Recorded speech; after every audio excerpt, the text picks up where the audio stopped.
Ikaw po ba ay namumroblema sa iyong pulang dashboard?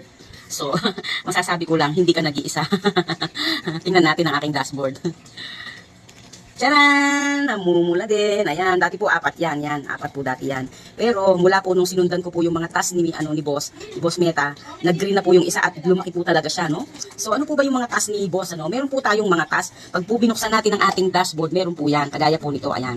Respond to 49 comments. Yan po yung mga comments doon po sa mga post natin, sa mga nagdaang post, at saka po yung mga post natin sa kasalukuyan na hindi po natin nare-replyan. Ayan. Ayan, dito po yan po pupunta sa engagement. Pag po ating sinagot po ang mga ano na yan, ang mga comments na yan, no? Dito po yan pupunta sa engagement.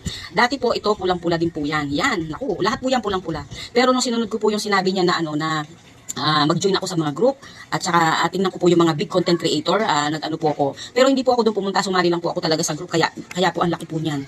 Dati po talaga si ano po yan, pulang-pula po yan, as in wala po talaga yan. Ngayon po ang laki na po niya, 40% na po. So ayun lamang po, no, meron pong binibigay po sa atin na tulong si Boss. Sundan lang po natin pagbukas po ng ating pong professional dashboard po, makikita po natin yung mga task dyan na talaga pong nakakatulong naman po. Ano, makikita po ninyo yan, no, pag kinlik po natin yung mga comments na yung mga comments. Ayan po, nakita ninyo.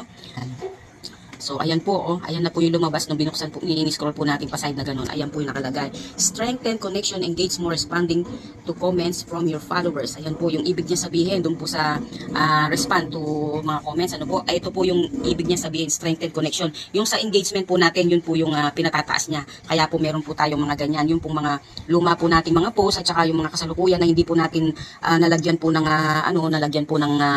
replyan po. Ayan po, pinare-reply po ni Boss Meta para po tumaas po yung ating engagement. So, yun lamang po. Sana po may natutunan kayo. Pakishare na lamang po ninyo ang video na to para marami pong makaalam, no, na yung pong mga task ni Meta ay kailangan po nating sundin. Yun lamang po. Salamat!